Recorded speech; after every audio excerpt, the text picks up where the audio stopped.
you would like to know what keeps me awake at night, it's this one. I feel like I spend my whole life trying to undo what other spiritual teachers do. We are in a crisis. There's something off, and I think I've felt it deep inside me for my whole life. Yeah. I think most people do. There's no other way to put it. We are literally eradicating them. Male children are going to become more rare and more rare and more rare because the wounds that feminine has experienced with the masculine have gotten to the point where there's a desire for them not to exist. We're in a very scary point right now where most women are realizing that they're doing everything.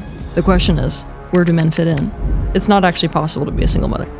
As women, we want to think that we can do it all. And even when it causes us pain, that we're expected to do it all. And because of it, children are suffering, we are suffering, and we're unable to actually set up the right structure within society to make it so that children can thrive. And we're always thinking about how to improve society that we live in, and the answer is with children.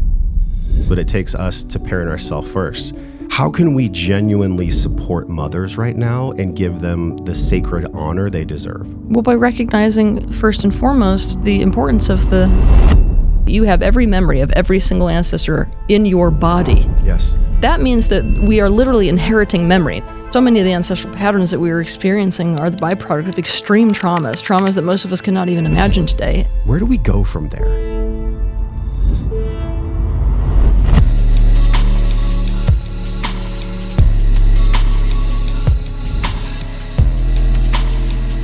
Teal, thank you for being here. It's good to be here. Wow, I am like so excited. I want to say 5 years ago, I learned about you.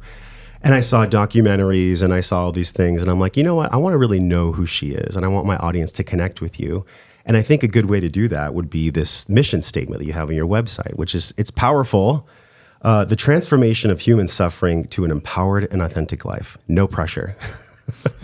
You've been through suffering. You experience a lot of suffering at your conferences, but this mission you have, like when did that actually come online? That's an interesting phrase, come online. When I realized I wasn't the only person who was struggling in this world, I guess. I mean, I had a really, really, really, really rough start. And I mean, when you're sort of looking out at the world and trapped in your narcissistic bubble of pain, it's very easy to feel like you're the only one in that position. After a while, when you really wake up to the reality that actually most people on this planet are struggling, and you realize that you have some answer in that, it's like the picture makes a lot more sense, and there starts to be almost a desire for the collective, not just for yourself, because you stop telling yourself the story that everyone's fine and I'm the only one that's not. Mm. Yeah, well, we're definitely not fine as a humanity right now. There's a lot going on. You know, the concepts that you've been exploring, one of the things I want to talk to you about today is the impossible task of single mothers, which at first glance, it may not seem impossible to some because they just force it. They're in such a force mode. And I feel like there's this unconscious integration that's trying to make itself conscious, which is moms actually taking hold of being a mother and loving that. And I see it in Carrie Michelle, my lady, and I see it in my children, just how sacred that is. Mm-hmm. That is actually how we heal the world, by raising children that are truly conscious, but it takes us to parent ourselves first. You're a mom. Your son is Winter. How old is Winter now? He's 14. He's 14. So one of the things I love that you said in one of your pieces was, it's actually impossible. I'm going to piss some people off, but it's impossible to have 100% presence as a lady, as a mother in her mission and be 100% powerful mother at the same time. Yep, it's not possible. And that flies in the face of so many hashtag boss bitches out there. What do you make of that? Well, I mean, it's not a fun thing to hear. It's not a fun thing to have to say. But I mean, I'm in the business of telling harsh truths, regardless of whether we want to, swallow them or not. I feel like as women, we want to think that we can do it all, and even when it causes us pain, that we're expected to do it all, right? But we keep fueling ourselves with this illusion and fueling each other with this illusion, and because of it, children are suffering, we are suffering. And we're unable to actually set up the right structure within society to make it so that children can thrive. And let's say people in general can thrive. It's not just about children, Yeah, women cannot, it's not actually possible to be a single mother, nor was it actually a design. But I'm going to go even more aggressive than that and say the single family household is not a design that works. So it's not like, a man and a woman find each other and they're able to set up this little nuclear unit and that works. It doesn't work. Even that doesn't work. There's no way for that to provide enough resources for a child. And there's no way for that to provide enough resources for either parent. So what we've got as our norm now is drastic starvation and undernourishment that we have labeled as normal. We've normalized it. How do you think we can nourish mothers? I think there's just this societal norm where it's like, okay, you're either a stay-at-home mom, and there's really not enough grace given for that. No, there's no grace given for that. There's almost none. Yeah. I mean, I look at the way that Carrie Michelle and Naya and Nova and my family operate, and I'm just like, oh, it's so hard. I actually have it easy in what I do compared to Carrie Michelle. So how can we, not just as men, as human beings, in right now in 2024, and as we move forward with all that's going to happen, which, whoa, we're kind of in a crazy roller coaster. How can we genuinely support mothers right now and give them the sacred honor they deserve? Well, by recognizing first and foremost the importance of I don't want to even call it a job, the mission, the purpose that they have. I mean, it's like the tragedy is that we have drastically underappreciated the difficulty of the position of motherhood, especially full-time motherhood, when somebody has made that their mission in life, right? Mm. And we don't seem to understand what that job leads to. I mean, we're always thinking about how to improve society that we live in, and the answer is with children. Okay, so then who is more important, honestly, than the people who have their hands on our children? Be that whatever parent is home with them or whatever teacher it is that has got them in schools. So first, this journey towards being able to support women in that way is to acknowledge the importance. Once you acknowledge the importance, there is a proper level of esteem that's given to the position. And not only a proper level of esteem, usually there's some drive towards societal support for that position of esteem. Mm. Obviously, though, the prices within society are going to have to change because the reality is the majority of people in today's world cannot support a family on a one-person income. So there's all kinds of structural issues that are presented by society itself that make this whole thing difficult. So what I'm watching is that the women who are really wanting to be in this position and are not necessarily in a relationship where, a man has a job where his income alone is able to sustain the family, these people are having to get wildly creative with, communal living situations so as to put themselves in the position to give their children what it is that they need, Or we've got people who are going completely off the grid, Everybody wants to live in like a 100-yard by 10,000-yard parcel and have like 5 families support each other. I think it's kind of cool. Oh, I think it's way cooler than cool. Yeah. Like this is literally the wave of the future, and it's the younger generations that are going to take us there. Mm. Okay, so if and I believe what you're saying is true, and I'm not here to stoke your ego, like I'm here to have a genuine conversation, but when I've watched your content, I have never found something where my body says no. And so at first glance, you might be like, oh, you're trying to, blow smoke at me. No, it's actually true. I was talking with Carrie Michelle last night. I'm like, there's nothing she says where I'm like a fundamental disagreement to. And when I heard you speak about the motherhood and the work, I'm like, yes, this is what is needed right now. And, on a personal note, like, how did that unfold for you growing Teal Swan, the community, the global community, while at the same time being a mother? Because I can see the challenges in that.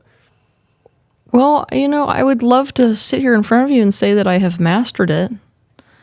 The reality is it's been one of the most painful aspects of my whole life. The best decision that I ever made was to get very serious about my son's needs and figure out how to provide those needs while at the same time pursuing this purpose of mine. It's very difficult to have as much conviction towards what motherhood should look like and what children need as I do, and at the same time know that that's not my place. I know that I'm not meant to be at home. I know that this is what I'm meant to be doing, but that doesn't mean that I get to neglect my son's needs. So it became very obvious to me that he needed multiple attachment figures. Now, I'm going to say that all children do. Children are supposed to be growing up in tribe, and that is by far the more healthy model for not just children, but people in general. Mm. I'm somebody who practices what I preach and who applies what I see. So when I realized, especially when I realized that I was going to be taking on such a large mission, which would require so much of my time, I decided to get very creative with making sure that he had multiple attachment figures. Now, I raised him in intentional community his whole life. He never knew any different. But once I went into this career, it became, no, I need like a great many people. How many people? Well, when he was younger, it was 22. Right now, it's about 7. 22 people? Yeah. How did you go about organizing that? Well, I bought a retreat center. And I saw how many people wanted to be part of this movement/life together. I'm not going to lie, a lot of things went badly with that, but a lot of that has to do with fame. I think it's about 10 times harder for me to do what other people could do quite easily because of the fact that there are elements involved with me in my life that aren't introduced into the average person's life, and that creates a whole host of different issues. But my son has grown up with anywhere between 6, 7, 8 parental figures, and most of those who have been with him his entire life. So when I go off on trips like I'm on right now and he's not with me, he's with the other people he's attached to, and he's never demonstrated any type of attachment and security, which, it was definitely an experiment for me. I was like, well, let's see how much mommy really matters if from, day one, essentially, he's got all of these people who are always there, But also as he's getting older, I'm bringing him with me on a lot of these trips. And obviously, if you've got like an entourage of people, then, I can be doing an interview like this and he could be, say, playing on the lake over there, And it's been incredible just watching the way that he has bloomed and learned about the world in that way. But all of this, being said, I still am a part of this society enough to be influenced by all kinds of things, like it's definitely an interesting situation that I've got with his schools, because over the course of his life, even though I found some very good schools, there's definitely an attitude of, what is a mom doing with this type of profession? And my son, of course, I wouldn't put him in public school if you paid me to. My children will never touch public school. That's my attitude too. So basically I was like, look, either I'm going to get real creative and hire somebody to do this with this kid, or I'm going to find a school that is off the hook amazing. I've done that, but it doesn't mean that, when you've got a school that's off the hook amazing, it doesn't mean that they're outside and completely exempt from this, societal projection or expectation. So he goes to a school which is primarily full of incredibly wealthy individuals and their children. And I'm going to tell you that by far and away, the majority is men who, are incredibly successful.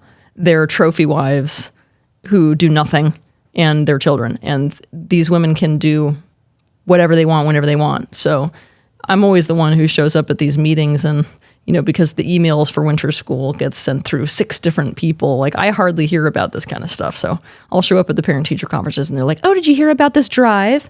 But it's always said in a kind of like, of course you didn't, because, you were somewhere else. So there's implied shame there. There's tons of implied shame. Not only that, I'm not the one that picks him up from schools. Like I'll sit with him for an hour every single morning, because it's really important for me to connect with him that way. And I'm the one that puts him to bed every single night, right? But the school never sees that. All they see is, one of the other members of the community picking him up and dropping him off. So they really don't have a sense of the connection that I do have with my son. And I have felt the shade on such an extreme level. It's like an attitude of, and especially around the fame, what's interesting is like if you've got like a famous dad, there's not this projection that you're ruining your kid's life. I definitely have that projection from so many of the parents that are in the school. What are you doing dragging your child into this world of fame? Have you ever thought about the impact on him? No. I teach about all the psychology stuff. I never thought about it. Not even a single day in my life, There was a point in one of your videos you said that, if you can run from fame, you should do so. Yeah. Why is that? Because fame introduces like a magnification on a level that the majority of people cannot handle. And even people who can handle a lot will reach a point in it where they're like, I don't know whether I can handle this. I mean, obviously, when you've got a high degree of fame, it's like you're in the spotlight where everything you do suddenly is a problem for somebody else or is an item of gossip for somebody else. But I can actually handle a lot of those pressures. What it was for me, and the real reason that I said, what I said about that, is that the majority of people are not actually compatible to those types of pressures. There's a lack of freedom that comes with fame that is not normal for people. For example, it magnifies the human ego. People are really only interested in getting to know you based off of who they think you are in the world or what they think you can do for them. So the level of intimacy drops immediately and your level of loneliness goes way the hell through the roof. But most people are not really compatible to things like that, not being able to trust people and so forth. So they back out. So what most people are not really prepared for when they hit the world of fame is what it does to your social life. Remember how I mentioned we had 22 people to begin with? Mm-hmm. Yeah. Most people are not really compatible to this. And so you end up losing people left and right and left and right. So not only are you underneath an intense amount of pressure, everyone around you is bowing out. My heart goes out to you for what you have been through. I don't have sympathy for you. I have compassion for how much drama was created from these documentaries that were created. It's such bullshit. And honestly, I don't even want to spend time on it, really. It's like not even a game I want to play. But the fact that it's there's something in the human psyche, Teal, that we put these people on pedestals and then we want to knock them down. Yep. Now, when I say the we, I mean the unconscious part of the I. Yep. What is that about the human psyche where we, aggrandize people and then we love tearing them apart? It's so unhealthy, yet I see it everywhere. What is that in us? I mean, I just see that as the ego in a state of competition. I mean, we get a lot of needs met out of putting people on pedestals. We feel like we have something to look up to, something to look forward to. We feel like we have some guidance, right? There's a lot of needs that we have out of somebody being above us, but we've been wounded by people who are above us. So we've got power issues as well. So the second that we feel like somebody's on top of us, the unsafety kicks in. And the feelings of lessness. And so that then kicks in this other side of us, which is like, I need equality, or actually I need power over that person, or actually I'm just as good, if not better than you. So you start to see this awakening of the competitive ego in response to the very thing which we have glorified. It's so wild. I got access to your program and I absolutely love it. I'm like 4 or 5 videos in the Ancestral Healing course, good, yeah. Which, shout out to one of your staff members. They're here in the studio right now and she's actually in the program. Yeah.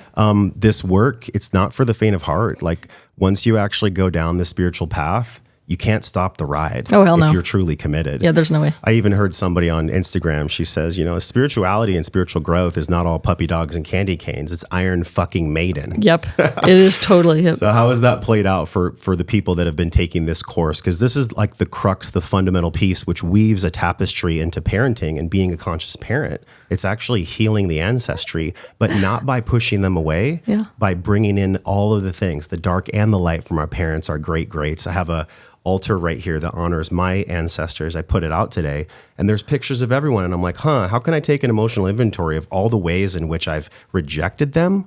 But you talk about this being a actual protection mechanism, which I love. Can you explain that a little bit? Explain which bit, the importance of the ancestry? Or? Well, there's so much there. I think I asked you like 3 things. But basically, let's dive into ancestry and the healing of that. And the concept I want to explore with you first, before we get into other layers, is when we reject a family member, specifically I rejected my father for a long time. Okay. And because there was deep pain there, and it was necessary that I went through a grieving process. But just yesterday, actually, from watching your course, I reached out to him and I'm just like, hey, I want to connect with you. He actually reached out to me New Year's Eve and he's like, I want to have a relationship again. It had been 3 years since we've spoken. Wow. That's how we heal ancestry. It's not by rejecting them forever. It's by putting down the swords and the shields. That's what the fuck is needed right now in the world. So can you talk about this model of the protector and the rejector? All right, so as it applies to ancestry, if we have had some kind of damage, usually with a parental figure, it can be with a grandparent if we had direct access to them. What we tend to do when we are in rejection of them is we close ourselves off from that very powerful ancestral stream that is coming through the family line on that side to us. And when we cut off that stream, we prevent not only the, let's say, negative detrimental patterns that are running through that line, we cut off all of the ancestral gifts that are running through that line. And it's a lot of energy. Like if I was to show, a typical person, the amount of energy that is coming through the consciousness of a family line straight to their being and said, you're about to disconnect yourself intentionally from this, it would shock you to see how much of an energy stream that's cutting off. Not only that, a sense of fitting in and a sense of belonging, which is why it kind of makes me sad sometimes when parents, cut off a specific family line for the sake of their kids, not understanding what that's just done to their kids, right? It's part of why we have this saying in genealogy communities that which the grandfather wishes to forget, the grandson wishes to remember. Okay, so we've got an aspect that essentially wants to protect ourselves by cutting off our ancestry. Now, we can get into abusive relationship dynamics later, because this is not me inviting people to just go and keep all kinds of toxicity in your life. But it's like, it doesn't matter whether an individual within a family line is toxic. That doesn't mean you should cut off the entire family line, right? Mm-hmm. In the same vein with that protection dynamic, this rejector is essentially trying to keep you safe from all the pain that you have experienced in relationship to those family patterns, right? So knowing that, where should we go from there? Well, I think it's a really big, it's a misunderstood thing where there's a lot of bullshit adage out there in the spiritual world that's really spiritual commoditization. Spirituality has been commoditized like rice or grain. It's like, here's my spiritual PDF, go ahead and take that and you're fully healed. I love how you go against that, because actually, I don't even know if you go against it. I think you're just for something else. I don't think you're pushing against that. So this piece I really want to explore with you is, it's not about just love and light, and if somebody doesn't make you feel good, then you push them out, and who cares if they're a family member? It's not that simple. And I think as human beings, we intellectualize, we reductionize how healing can be. Yeah. Well, it's tempting, isn't it? Because we all want that one answer. It's an easy path. It's like, if somebody makes me feel bad, well then, just do what feels good, brother. Yeah. Just do what feels good. But when it comes to healing our lineage and really addressing ancestral trauma, it is not that simple. No, it's a more complex weave. Yeah, it's very complex. How so? What's the complexity there that we really should understand? Well, the complexity is that once you understand where some of these negative ancestral patterns come from, you can't stand in such powerful rejection of them, even if you can say, look at them and judge them as something that's detrimental and needs to be changed. I mean, so many of the ancestral patterns that we were experiencing are the byproduct of extreme traumas that most of us cannot even imagine today, and that are still, I mean, it's like it's the family line or whatever person that you interacted with thinks that pattern is going to save them still. Otherwise, they wouldn't be continuing that pattern. So there's a drastic lack of ownership that occurs when we don't have that information. And it's definitely, when you have that information, it's less black and white, When you understand that, say the aloofness with which you were raised is because of the way your ancestors lived in Scandinavia X amount of years ago, or the hypochondria that you see in your family line is because everybody in that family line lost every person they knew. When you have that information, really in your hands, and not only do you have the information in front of you, you can feel it in your body. It is a live history. Mm-hmm. All of a sudden, it's not as simple as, oh, I need to cut my mom out of my life or my dad out of my life because they keep making me anxious about medical conditions, for example. All of a sudden, it's like, wait. I need to take more ownership of the fact that this is a pattern that's been running rampant through my entire family line. It's mine. Now that I know that it's mine, what am I going to do with it? How can what I do with it benefit not only me, but all of the ancestors that have come before me? Mom, grandma, great-grandma, whatever it is. And it's actually, what's interesting is that when I'm working with people with this ancestral, healing stuff, it puts people in so much more power. And without exception, I've seen this, where when they really are able to track where things came from and almost see the picture of their parents and grandparents as victims of that runaway train, it's like I'm watching people rise up and be like, wait a minute, it's like I have a memory that I deliberately came into this to change this, and maybe that's why I have the information that other people didn't have before. And maybe that's why I live in this time period, where I have access to this kind of resource that other people didn't have before. So it's no longer like you're underneath the whole system. All of a sudden, you're above the system, and people are even scapegoats of families are able to see themselves instead as the saviors of their family line. It's so good. Okay, so if someone is feeling the deep wounding or even anger, that on the scale of healing, anger is a piece of it. It's not like we want to bypass anger. Oh, yeah. So if someone's stuck in the anger around ancestral healing and they're really using that rejector mechanism, which is essentially, would you call it their unconscious that is protecting them? Or how would you describe that protection mechanism? It's just an aspect of character. We are able to fragment our psyche, right? So the aspect that is protecting ourselves in that way is literally just some aspect of us that has a personal truth. And what it doesn't want to experience is an avoidance. It's painful. Yeah, and is carrying out that avoidance in a specific way. That aspect has to be heard out. So that's the first thing. It's why one of the first things that I lead people into if they've got any resistance to ancestral healing is to actually go into and look at and resolve that resistance first, not to bulldoze yourself into it. I'm not encouraging people who are like, I absolutely hate my mom. I don't even want to know. When they're in that mode, for example, I'm not going to be like, no, bulldoze yourself because it's good for you. No, like I'd much rather have the person work with the aspect of themselves directly that's got all this resistance so that they can really hear what are the fears. Because I'm not suggesting that you should like bulldoze into ancestral healing. I'm saying, well, maybe that aspect of you that's in resistance has some really good boundaries that it wants to express to you. And maybe that aspect of you gets on board once you've reassured it that you're not going to do that. Like one of those boundaries may be, my mom's like an abusive alcoholic. I don't want to be in contact with her. I really don't.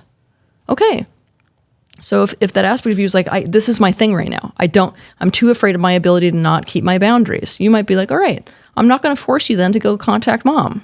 We're not going to do that. But let's start asking maybe aunts or uncles about some information. Or maybe, go hire a genealogist that can tell us some of this information. You start to work with the whole family line without having to make it about, I need to be in contact with mom, right? So, these parts that are in resistance often have very powerful information about our personal truths and needs that we have been ignoring, right? You only really see that come up in a person if they have been behaving in zero-sum game ways with themselves, right? So they can't trust themselves. And by zero sum, you mean I'm safe and you're unsafe. Yeah, and we're doing this on an internal level all the time. It's like a zero-sum game is I win, you lose, right? Yeah. So we're playing this game with ourselves all day, especially when we have been raised in environments where we have a poor sense of our own boundaries. It's like you've got the aspect of you that's like, I don't want to go to the party, but you're going to end up in there anyways. Right. So the aspect of you that was like, no, is like, it doesn't matter what I do. It doesn't matter what I say. Right. It's just difficult for people, I guess, when they see themselves as unindividual. It's difficult for people to conceptualize of themselves as like a amalgamation of selves, multiple selves, and that those selves have a very complex system of relationships. So as to do the integrative work to make it so that these selves are in coherence with one another. And you see that arise a lot when you're working with ancestral traumas. Why? Because the traumas that we went through with our family, specifically of origin, is the genesis of so many of our selves. So if you want a parts calamity or a healing crisis to arise, a really good way of making that happen is ancestral healing, right? Because it has a way of like bringing them to the surface, All of a sudden you're seeing your own protectors as like, oh, that's not an original protector. Here I am thinking I'm all original. That's the same one my dad uses. Copy, paste, Oh, and it's the same one that his dad used. Copy, paste. Yeah. There have been so many moments where when I have a conflict with Carrie Michelle, I'll reflect and I'll be like, wow, I just acted exactly like my father. Oh, yeah. Have you found that in your own life? I mean, look, you're far along on the scale, right? Yeah. But there's so much to learn at every level. So have you found that in your own life where you're like, wow, I just acted like my mom or my dad? Oh, yeah. How so? So the patterns that I have taken that are definitely the most problematic in my life are my mother's. Patterns around anxiety, like a lot of anxiety. You can see it when I get on airplanes, for example. I hate airplanes. Oh, I feel completely out of control. I have a very hard time with trusting that life is going to pan out well. It's fucking wild. It's this big tube of metal flying through the air. Exactly. That's my thing. Feet. Yeah. It's wild. I mentally can't deal with it. And I realize that I've had like engineers try to explain this to me and it doesn't help. So, but yeah, when I'm watching myself, that's the pattern that I notice the most. And I'm like, oh, there's the cleave line again. But it was what has been very transformative for me is to understand where the hell that came from, because the anxiety is so extreme on that family line that we get each other going. It's like my joke around my mother and I. She'll send me like some update of some calamity happening, which nobody can do anything about, And I'm like, instantly panicking. And I'm just like, what is this? Like what our family does is just remind each other of all the crises that could possibly happen and like how it's going to ruin everything. Oh, okay. So I go back in that family line, and at this point, I'm getting very overwhelmed by the amount of calamity that is being turned over by the team of genealogists that I have hired. Things that even my family didn't know, has no memory of. It didn't get passed down. It's the kind of stuff that people just don't want to talk about anymore. How do you go about hiring these genealogists? And how do you decipher which ones are talented and not? I literally did not even go about finding out which ones were talented or not. I found people who had like specialties. Uh-huh. So let's say that you've got, you find out that you've got like Chinese ancestry. You're researching somebody who specializes in a specific area of China, right? They're going to be the ones that have just poured all of their time and energy into understanding the history in those regions and the families, prominent families in those regions. And so I was looking specifically for people who specialized in the regions where my family was from. I mean, there's all kinds of sites out there. It's really not hard to find genealogists. There's all kinds of sites. Also, the Mormon Church is obsessed. I mean, capital O obsessed with this kind of stuff. And they're very helpful for a lot of interesting reasons. So you can contact them and be like, I need somebody who specializes, say, in like Mexican ancestry of this region in Mexico. And they're very good at being like, oh, let's just help you. We have 5,000 volunteers today, So I got lucky in that way because I'm close enough to them. Yeah, but these genealogists have just been turning over information just left and right about how many horrible, I'm talking truly horrible blindsiding events keep happening generation after generation in the family. And I'm like, my gosh, no wonder we're this way. This is what you talk about with the indirect inherited trauma. Is this an aspect of that? Yes, it is, yeah. One thing in your course that I loved, and I'm not going to give away the farm because the course is freaking awesome. It's so well done. Thank you. There's so much, you can tell that you really care. A lot of people out there in the spiritual world, they're interested in making money. And I think money is just a byproduct of us here in the 3D. We incarnated and money's here, so let's do the best we can. And all I have to say about that is like, wow, there's certain things like my great grandfather, I didn't have a relationship with him, obviously. My grandfather was a brigadier general in the Marine Corps, so I know that's within my lineage as well. But one thing that fascinated me about you is you had this irrational fear of whales. Yes, yeah. And it was to the point where you were like, oh, I would get nauseous or I'd get bothered when paralysis. somebody would bring up a whale. Yeah. Talk about that with this indirect inherited piece, because I don't think many people know about this. Okay, so indirect inherited trauma is where you didn't have a direct interaction with some kind of a problem, and yet it's in your body. And they've done all kinds of studies around this. This is not like, I'm telling you some out of this world spiritual concept that people don't know about yet. They've done all kinds of studies with mice, for example. They've been doing even more interesting ones with worms, but these mice studies are entertaining where they introduce the scent of cherry blossom to mice, male mice, while they shock them with an electrode. Then they separate the babies from both mom and dad immediately upon birth. What this means is that there's no way for there to be some kind of a mice communication that we can't track. Huh. Those infants of those mice, they still show a reaction, like a hyperactivity, to the scent of cherry blossom 5 generations later. Yes. That means that we are literally inheriting memory. Now, I'm going to go one step further and tell you that you have every memory of every single ancestor in your body, whether you have conscious access to it or not. And some of those fears are active because it makes sense for them to be active, and some are not. Now, if you're in an environment, it just makes sense, in terms of evolution. If you're in an environment and there is a threat in that environment, doesn't it make sense for that to be downloaded without you having to teach your young? Hell yeah, makes sense. Okay, so this is where it gets really super entertaining with me and whales, right? Because I've always had this issue, like a big one, right? And it's funny because I'm a complete animal lover, right? But whales, they come around, panic. One day, my dad just casually drops when he watches me have one of these reactions to a whale on the screen. He's like, what's that about? I'm like, what are you asking me that for? You've only been with me for the last 30 years. Of course I have an issue with whales. He's like, that's kind of funny. I think if I remember right, we have a whaler in the family. I'm like, wait. You are just now telling me this? Turns out my dad didn't even know. So let's go 2 years later, I hire these genealogists.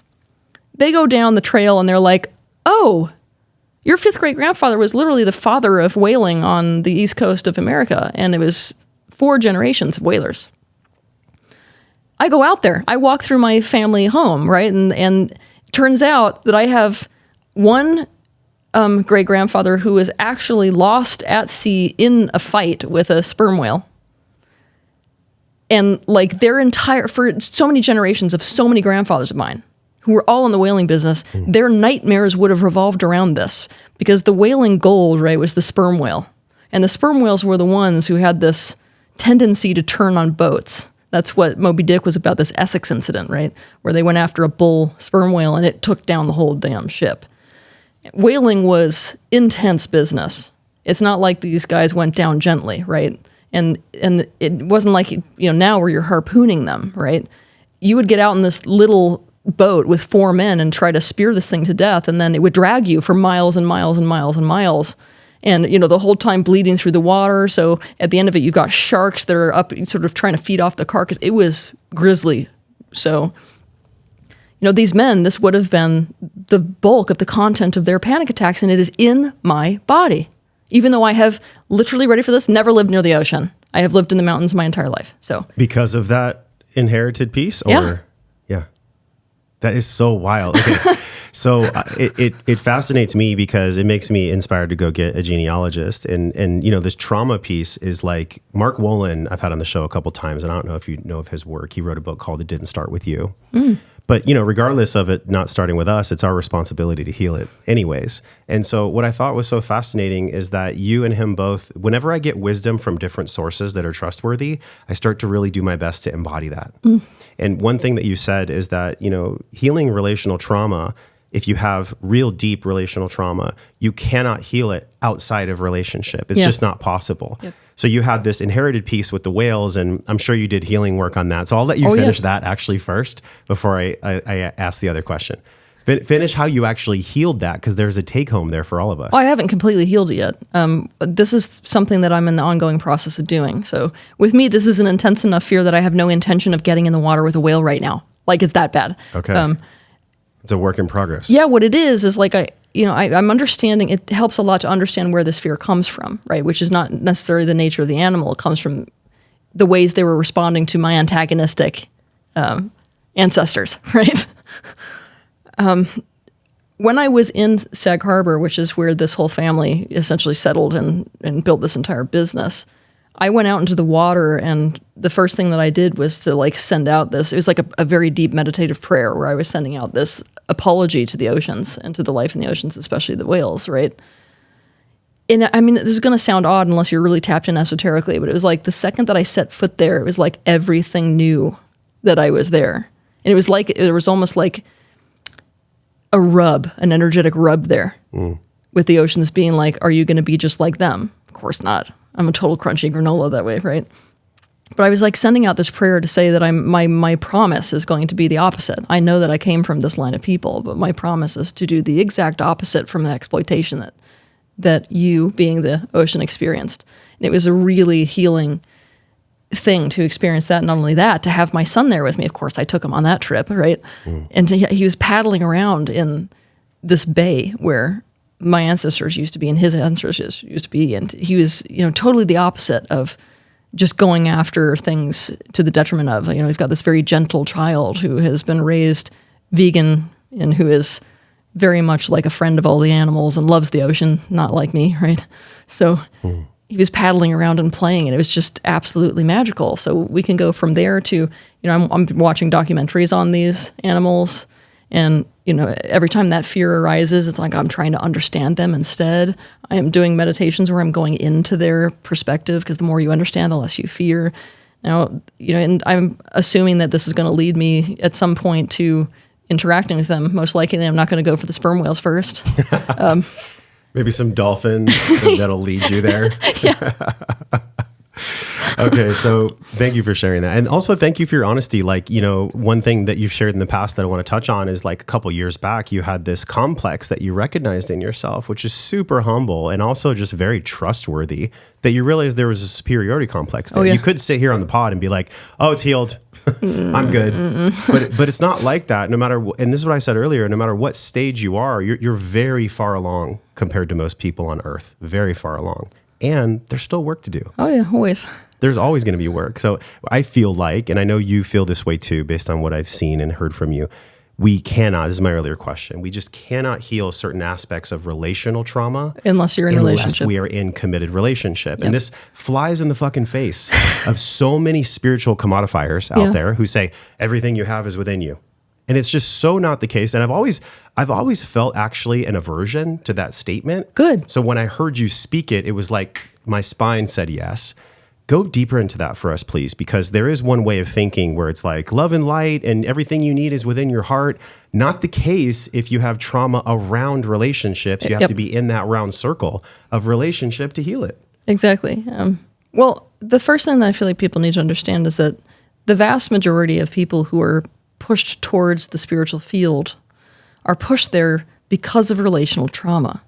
They've experienced enough pain with people that they're no longer looking to people for their answers. They're looking to connect with something else.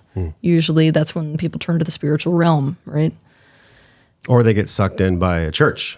Yeah, something like that. Now, I'm not going to be able to make that whole entire process negative, because sometimes that's exactly what turns people towards their non-physical self and towards the awareness of this whole other dimension of life. However, we can go towards that in rejection of.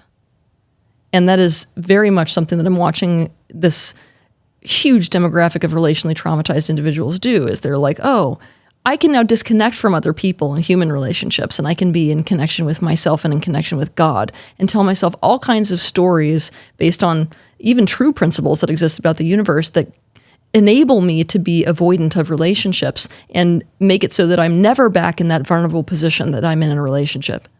As people, we are running away from the vulnerability of relationship. It's really as simple as that, because it takes two to make a relationship work. And there's no way to get around that.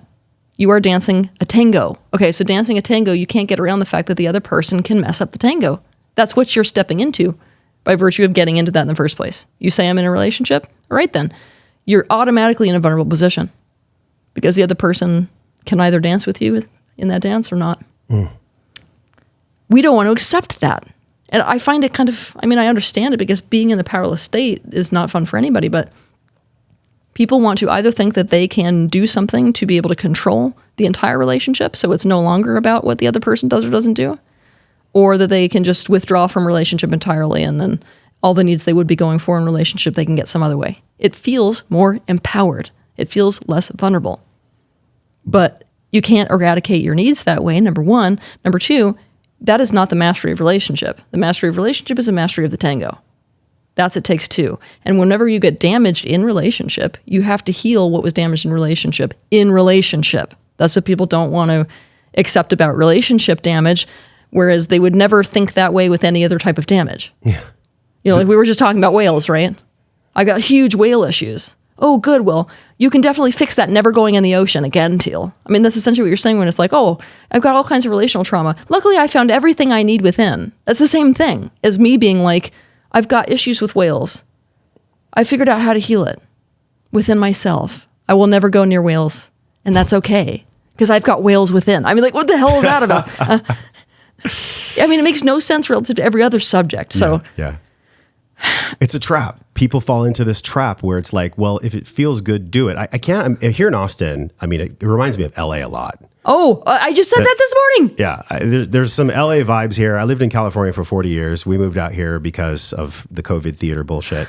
And I realized when I got out here, I'm like, wow, so many people exited that it kind of has a mini Cali vibe out here, like yes, an LA it does. vibe. Yes, it does. And so, to piggyback on what you said, it's like, God, there's no way I could be able to hold the space financially, energetically, to learn about integration of the masculine, feminine in me unless I was with Carrie Michelle. There's no fucking way. And especially being a father of 2 children.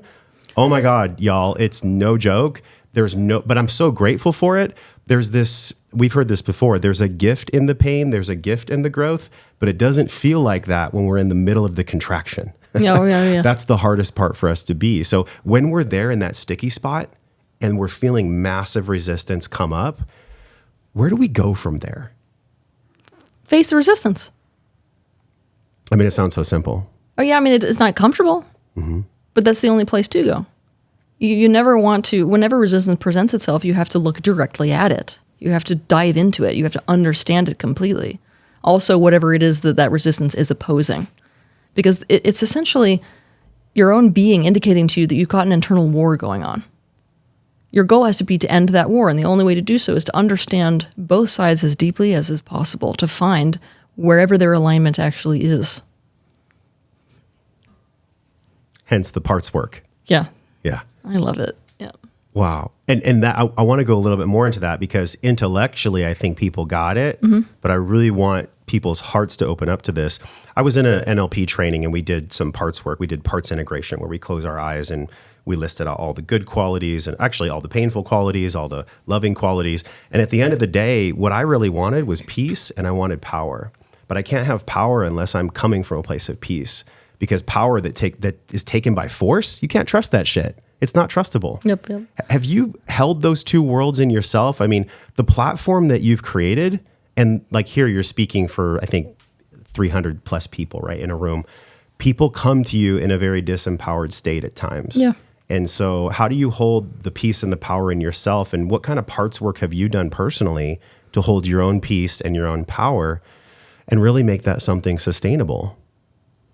You know, it's come not from parts work itself necessarily with aspects of myself, but it's come from developing a level of awareness where I cannot disconnect from other people so as to lose the truth. And I mean on a very deep felt sense that other is a part of self. What this has moved me into is almost in alignment with the peace aspect of what you're describing. Is there is no part of me that wants to be in a situation with an other person, whether it's an individual or a group of people, and do something that's against their best interests. What that creates is what you would consider a peaceful power, where you're essentially pulling an entire audience in as an aspect of yourself, and there's this deep level of care and positive ownership for how things are landing with them, whether they understand it or not, whether we're pushing them in the direction of something that's beneficial for them or detrimental for them, a deep attunement with whether something is actually in alignment with them or, you know, as a projection of what somebody else would benefit by or, you know, prefer. So it's like taking the best interests of other on such a profound level that it has moved me into, I would say, deeper and deeper levels of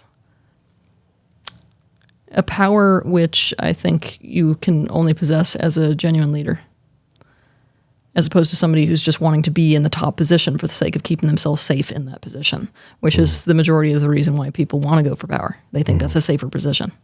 Yeah, that's really the fuel source for unconscious capitalism. And I'm not here to debate politics, but like there's definitely a unconscious vein of capitalism.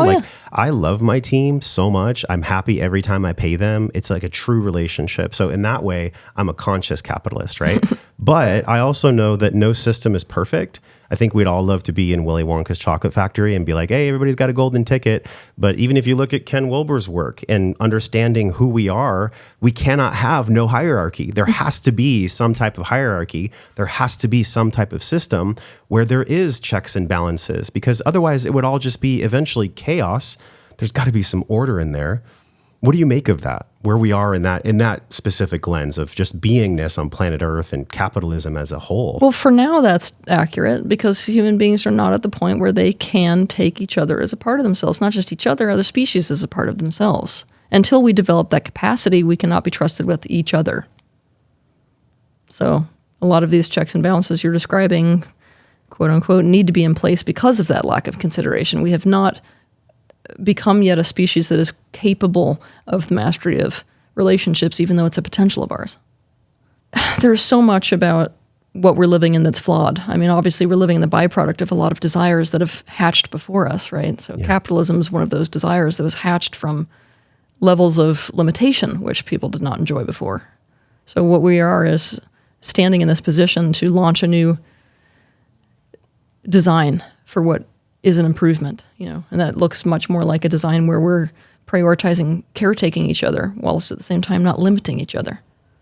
That's ultimately what we're all looking for, right? Because so many of the designs for government or economy that seem to be come up with are something that limits us and our growth and our potentials and all the things that make humanity what humanity is, whilst meeting the needs of people who are not doing so well, right? So what we're looking for is a blend of both, and I have not, as of yet, not that I have taken in everybody's ideas across the totality of humanity, but we have not yet come up with that perfect model.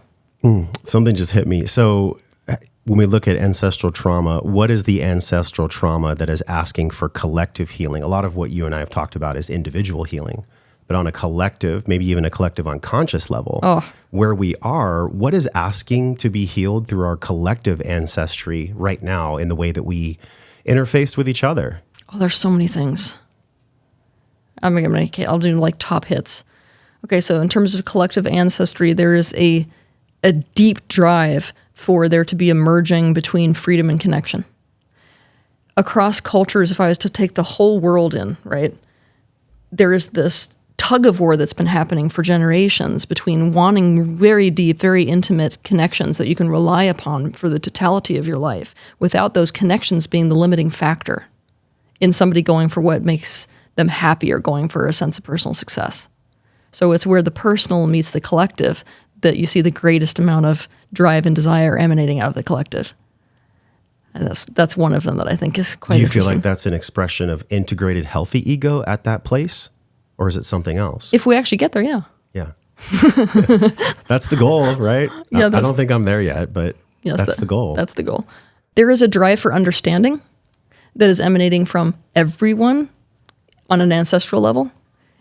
It's been entertaining for me to look at that particular vibration because it means that so many different demographics feel completely misunderstood in their perspective. And I'm really excited to see how this plays out in terms of politics specifically, because the wave of the future is that politicians are going to have to drastically and deeply understand whatever it is that they are teaching to. It's no longer going to be something which we accept that they are making comments on experiences they've never had. Right? Which means what? It means that we're going to have leaders who have to be practicing consciousness work in order to be able to grasp the concepts that they themselves are passing policy on. That's the kind of world I want to live in. Oh, well, me too. Yeah. That's the one that's like, maybe I'll stick around a little. Yeah. Yeah. But that place that we are headed is the direct result of so many ancestral cultures and ancestral individuals feeling so incredibly misunderstood. And so the wrong decisions being made about them, right? Okay, what's another? I'll pick three because otherwise we're going to be here all day long. Like, this is one of my favorite things to look at. You've really brought me in the direction of what I love looking at, by the way. I love it too, because ever since I was a little boy, I'm like, what the fuck is this? What's going on here? Like, there's something off. And I think I've felt it deep inside me for my whole life. Yeah. I think most people do. An interstitial tension, if you will. Yes. Everyone feels it. That's a very, very good way to put it, yes. Okay, so if I was to pick the third thing that is emanating from like the collective subconscious that relates to our ancestry, it's like coping would be the next thing that comes up. There's this feeling of powerlessness amongst people in general. It doesn't matter where you are looking in the world. That feeling of powerlessness is that I can't change certain aspects of my circumstances. And because I can't change certain aspects of my circumstances, I am coping with them in this way. And at this very deep primal level, whenever we are forced to cope in some way, we acknowledge that we cannot change a stressor which we want to change desperately. So there is a dreaming of being able to change the circumstances and change the stressor so as to not have to cope with what we don't want to cope with. Now, this ancestral trauma is what we can point to for movements like the feminist movement, movements like even what you're seeing within right now, the Gen Z culture is bringing in a movement around why isn't it enough for us to just be? They're actually ending the toxicity of the workplace condition, which is brought in by the industrial era when everybody came in and your worth was really about what you could do in front of a machine. Your worth is what you do, and that's the end of it. They are literally and legitimately ending it right now. We can talk about all their dysfunction later, but these movements within a generation and these movements within an entire culture happen because of these ancestral pains, like what I'm just describing. I have to cope with this thing I do not like. There have been, I'll tell you where the Gen Zs got this from, because they would probably tell you it came from some form of disillusionment in their own life. But actually it came because their grandparents and parents were so miserable eking their life out for the sake of the pennies they got in their job and really not experiencing any life satisfaction as a result of all that hard work they were doing, that they have imbued this strong, powerful desire to really be in life and in the enjoyment of life. Interesting, right? I felt that with my own father. Like, he kicks his ass. He's miserable. Why would I want money? I had to go through so many layers of wounding around money before I transcended. And I was like, okay, it's actually just a unit of exchange. It's literally just a way that you give and receive energy. That's all that it is. But what you're talking about with Gen Z, I'm like 1980. So I'm like 1 foot in the old generation, 1 foot in the other one. I don't know, depending on however you believe these dates actually mean anything. But it's so fascinating to me because what you're saying is true. Like, there's so much pain body around people seeing their parents and grandparents suffering for fucking money that they themselves reject it. But isn't that a form of the protector and the rejector that you speak about? Yeah, and anytime we're dealing with a protector that is using rejection as a strategy for staying safe, you run the risk of throwing out the baby with the bathwater.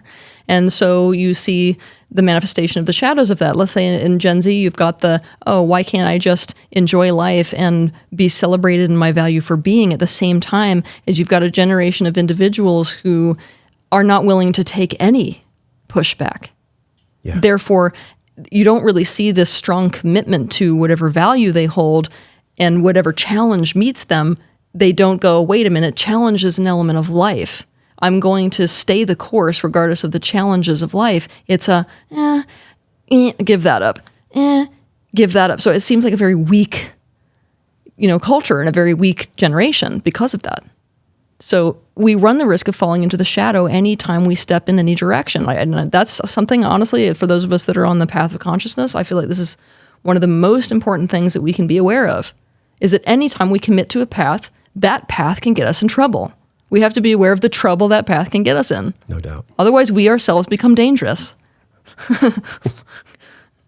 It's what Castaneda talks about. I think it's like he has the 4 pieces of life, and the second one is clarity. Clarity has a shadow. If you think you know exactly the way, then there's a shadow that comes there that you could possibly not even know you don't know. Yeah. The shadow of clarity. By the way, that's the one that makes me the most panicked. If you would like to know what keeps me awake at night, it's this one. How so? You never know what you don't see. I'm somebody who I would tell you has much more clarity than the majority of human beings that have been walking the earth ever. This is the one that scares the crap out of me. Nobody can account for what they don't see that they don't see. So it's almost like a phantom that's chasing me at all moments. I can feel it on my back. Dishonest. It also points to something I brought up earlier where you said a couple of years back, you were like, wow, I have a superiority complex. Yep. Was that part of the shadow in Yes. which you speak? Oh, yeah. How did that unfold for you? I was noticing how much it bothered me that people were questioning my authority, and I was a match to it over and over again. And it's just, especially, it was like, it's a huge issue in America, I'll be honest with you. So like, as a spiritual teacher, when you go to other places in the globe where there's a lot more respect essentially for hierarchy, you don't have to, it doesn't feel like you're fighting people, right? It's almost like you step off the airplane and they're like rolling out red carpets, and it's like everything, it's almost the opposite form of scary. You could be like, you know what you need to do to turn your life around? Every morning, hop on your left foot, and it would be like religiously they'd be doing it. Not only that, they'd be like telling you, oh, it's changed everything for me, and it's just placebo. So it's like the opposite issue. When you land in America, the attitude, especially more and more recently, is like, who the hell do you think you are telling me? And then what's worse than that is you got people who are like, they do one ayahuasca journey, or like they get interested in like reading things in books or on YouTube, and then it's like, oh, I'm a spiritual teacher too, and like, I don't agree with you on this. I'm like, who are you to disagree with me on that, honestly? But I was more and more in my career, I was watching myself get in these types of power struggles. So naturally, I'm like, what is my deal with this, man? And I started realizing that like, I definitely wanted to be on top of that totem pole because of how terrifying it felt to me for anybody else to be on top of that totem pole. It didn't only relate to things like, the information that I have. It related a lot to, things like look, I know that if I get behind the wheel of a car, I'm going to be able to drive better than anyone else. Even telling myself stories, at that point, which are completely irrational. Things like, okay, let's put me in a position where, I learn how to drive a race car. I'm going to be able to do it better than Jeff Gordon. And I'm watching myself have these types of thoughts. And like, I'm the type of person, when I have those types of thoughts, I'm disidentified enough to be like, what the fuck was that?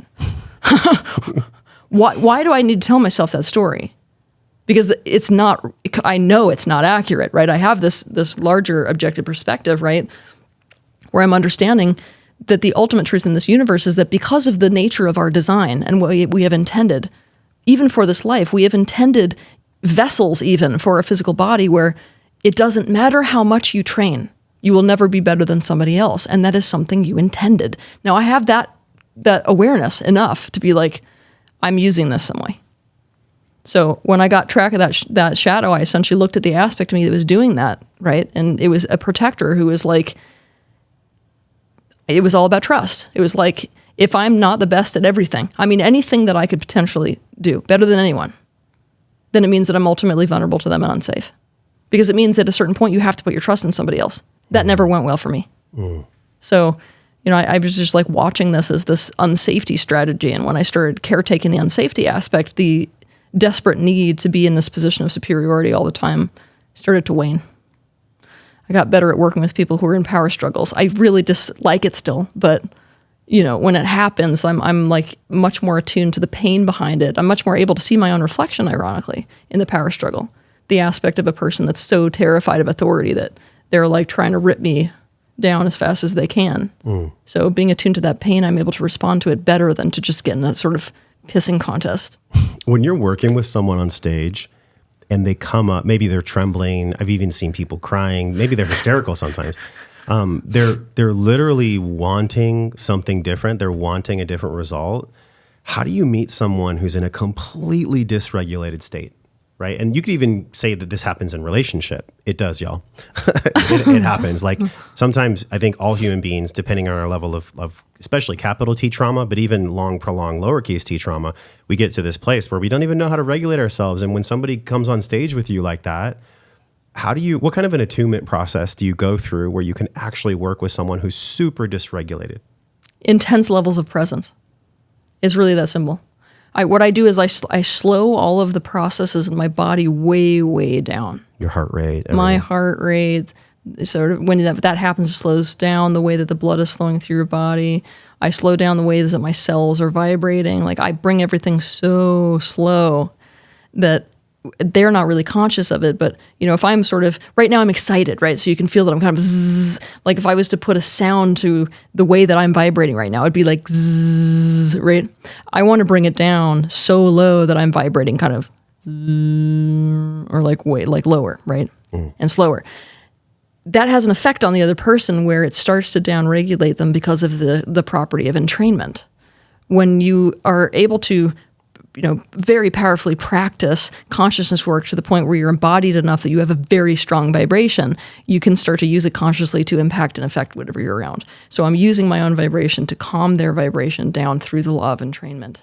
And I'm essentially sending the message regardless of what I'm saying to the audience. It's difficult on stage because you have to entertain everyone in front of you at the same time as work with the person next to you. But, even though I may be talking with the audience in a certain way, the message that I am sending to this person is, I have all day. You are not rushed. I will be here for as long as it takes. Our contract that you and I have is, I am with you. So that's beautiful. Yeah. I think as men, we can definitely learn how to practice that in a deeper way. Yeah, because men usually go to problem solving immediately. Yeah. Sure. I'm like, hey, babe, what's wrong? That's where I go. And I know that on some level. There are times, though, I will give myself credit, where I really, for me, it's breathing. So if I can breathe, inhale, fill my belly, exhale slow, it really helps to settle the space. That's a huge part of it for me. Men have an issue feeling their own emotions for a lot of reasons. It's not like society has been like, hey, little boy, let's figure out how to process your emotions. It's been like, don't have those, right? Good boys don't cry. Yeah, so men do a real terrible job because of a lot of reasons that are not their fault at being with their emotions. And so when women have emotions around them, because they don't want to feel their own, they want to immediately get it away. I want to do whatever it takes to get the emotion away. And that resistance to their own emotions, ironically, causes the resistance to the female's emotions. And that is what causes this response of, let me get you out of this immediately. It's very different when a man does not have resistance to his own emotions and at the same time has the deep desire to remedy the pain of other. It makes it so that he's grounded enough that there's no scatteredness in his perspective. He's not trying to rescue himself out of the situation so that he feels better, right?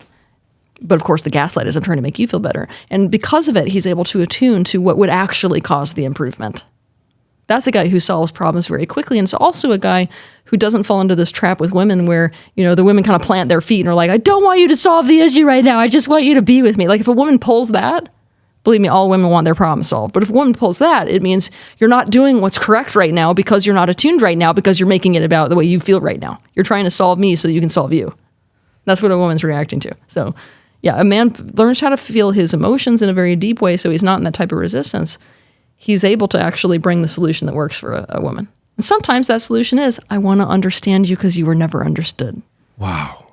I had a memory flash of my mom being carried out of the house on a stretcher. She was manic bipolar when I grew up. And so with Carrie, one of the things that I've been working on is my hypersensitivity to feminine emotion, to feminine criticism specifically. Because everything, much like your mom, right, where she catastrophizes, did you hear about this? My mom still to this day, I don't know if it's like a Sicilian guilt thing or what, but like she's constantly just focused on the negative. I love you, Mom. I love you with all my heart. What is that for us that have dealt with a bipolar parent specifically? This relates to generational healing tenfold.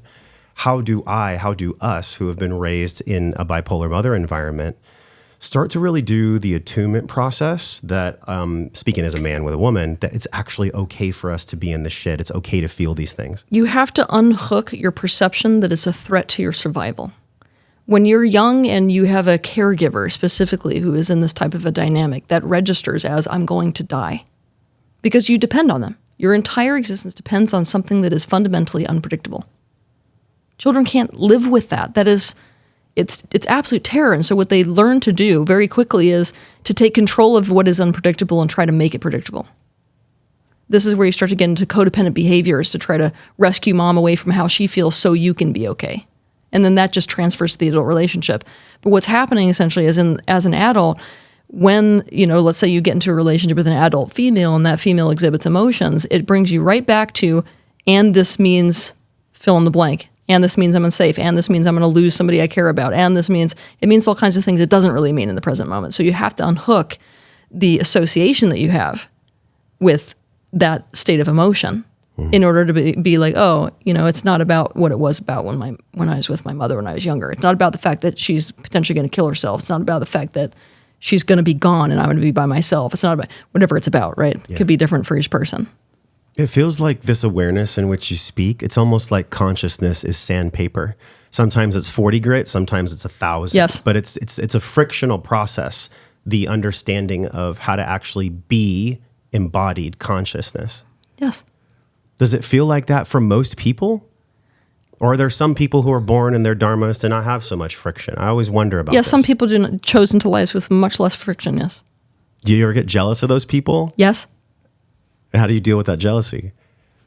It doesn't weigh me down every day because I understand why I chose what I chose. It's more like a funny thing. I don't think I get envy of people who are on that path to the degree that I really hate what I chose. It's just like sometimes when I'm really struggling, I'm like, why did I not come in as fill in the blank, But the lack of being bogged down is that I understand what it is that I came down here to do and I love doing it. These types of conversations, I don't know if you feel the same way, but like when I'm sitting here having these types of conversations, like the whole rest of the world doesn't exist. It's funny because we're talking about the rest of the world, but it's like, the hours just start to condense and I'm just in my energy completely. I feel like all parts of me are here and in alignment. And because of that, I don't feel like I'm caused as much pain by the idea that I didn't, say, come into Wonderful Parents and open a pie shop somewhere. In an interesting way, and I want to be very intentional about how I say this, so many people, I don't care if it's yourself or Zach Bush or many mentors that I've had, even people that I've done vision quests with, it seems like they've all had an intense vacuum of pain. Yeah. And to quote Aristotle, nature hates a vacuum. So that vacuum wants to be filled. Do you connect with that line of thinking or line of awareness where the deeper the vacuum, the lower the roots touch hell, to quote Jung, then the more the branches can actually reach heaven? When you pull the arrow back, you shoot farther. Do you connect with that at all? I think it's an empowering thought, and there are certain principles within the universe which would point to that theory, but it's a potential. Otherwise, there would be no suicide. Otherwise, there would be nobody sitting in mental hospitals. Yeah. A lot of people don't recover from the types of trauma that they go through, and that's why I'm in this line of work. If it was as simple as like, oh, your roots touched hell, and so you're going to reach high. No. It's a great platitude. I think it inspires and helps people when they have touched levels of pain where it feels like you can't come back from it and you're permanently stained. I will say that the people that I know that have touched a level of suffering, they definitely have a greater capacity for relationship. But at the same time, they could completely mess relationships up and tend to exhibit patterns where they mess relationships up. But it's like, if you've touched the level of pain where you're no longer afraid of those depths, it is much easier to stay with other people through the full range of their life experience, rather than just bouncing out when it's like, ooh, that was a little deeper than I'm used to. Would you call it a mixture of dharma or karma, that it depends how people turn out to be? Let's say twins are born to a mother, one's an astronaut, one's a drug addict. Why the hell does that happen? Oh, a lot of that is life experience. It's not pre-birth intention. But we have free will, so I don't believe in, I'm curious how you feel, nothing's completely destined. Of course, we always have free will. Well, that's part of what I'm saying. And not only that, it's very important for people to understand, even with twins, no two twins had the same childhood. No two siblings in an environment ever had the same childhood. There are drastically different childhoods lived under the same roof. Again, that creates a parallel perceptual reality that's difficult for people to swallow. But we love to tell ourselves stories because we're not looking at the minutia. Stories like, they're twins. They grew up at the same time under the same roof. They had the same life. Yeah. No. Subtle variations can cause one to go down the road of heroin and the other to go down the road of chasing success. Mm-hmm. Mm. It's interesting because one of the things you mentioned is that this skill of oration is in your family, being able to speak. Like, you're a verbally fluent woman. Like, you got it. Like, some people have the gift of gab, some don't. And then, we can cultivate that. Personally, I don't recommend Toastmasters. They click the thing that makes you like paralyzed. I don't enjoy that mode of training. But the more you do it, the better you get, as long as your intention is pure in the way you do it. The inherited piece that you got, though, is really cool. I wonder if you can go into that, because your skill of oration and being able to be on stage and, be comfortable and confident in yourself, that was inborn. That wasn't something that you always had to make for yourself. No, and what's funny about it is, so I was a model for a while, right? And I got a lot of offers when I was a model to do like movies and things like that. And I always turned the opportunities down because I was like, I don't want to talk. Like, I can walk on a runway, I don't want to talk. I was super embarrassed about it, which is so funny because, like, the first time in this career I ever stood up on a stage, it was like I never had to practice. I could just talk to an audience. And I honestly, from day one, felt like if I was in front of an audience of 900 people, I was having an individual conversation with each one of those people. It was so easy. Yeah, and I mean that skill of oration comes through my father's line, and essentially, if you want to sum it up, I'm related to almost every U.S. president throughout history. It kind of scares me that they're all related to each other, by the way. But wait, how are they related to each other? Because when I mean the vast majority, I mean by far and away the vast majority of them are the byproduct of individual pilgrims who came to this country. So 1776, Plymouth Rock, and then they're all related. All U.S. presidents are related. Yeah. Can you go into that? Well, I don't know how to go into that. It's just like terrifying. I mean, when you look through my genealogical chart, it's like 5th cousin, 8th cousin, 3rd cousin, 5th cousin, like every single, it's like so many of them. I'm not kidding you. It's like 20 plus. It's so many that it's like, what the hell is going on here? My father comes from this intensely political line of just like leaders, and all of them, oration was the way that they lived their life. Right. So on the one hand, we've got, remember the whale story, we've got that inheritance of the terror, but we've also got this inheritance of these leadership qualities, one of which is this skillful oration. And not just the gift of gab, the gift of having a very powerful voice, right? Not something that's very common for women. I wonder if that is something that is because for so long, and it's easy for me to say this, but I don't actually know how it felt. For so long, there has been a shadow of patriarchy. Even that word's interesting, patriarchy, because I feel like on an ancestral plane, I'm paying for the sins of my fathers and grandfathers in many ways, even in my own relationship, right? And it's not to put down my partner. I love you, and I think all of us are just experiencing things, right, in the time that we were born.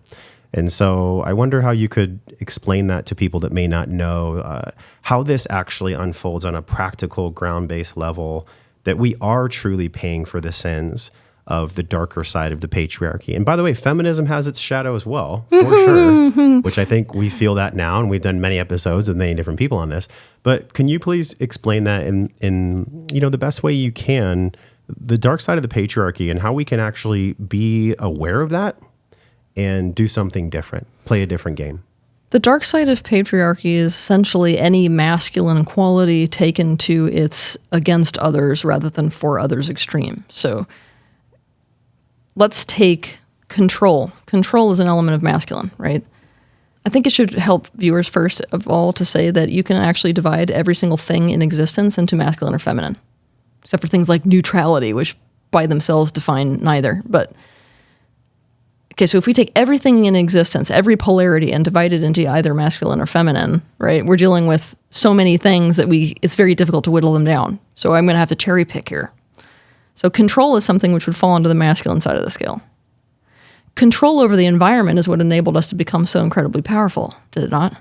Control is what enabled us to, say, go into environments that we are not innately biologically designed to go into, and yet, oh, look, I've taken control of the environment enough to build a shelter, control of the environment enough to find food that I can actually eat here, control of the environment enough to build tools. And now we've got this incredibly complex society. That's a fundamental element of masculinity, right? But the shadow aspect of that, when it starts to go towards the against others extreme, things like control lead to, it doesn't matter what's in the best interest of the female that I've got next to me. I'm going to take control over her as well. Doesn't matter whether it hurts or not.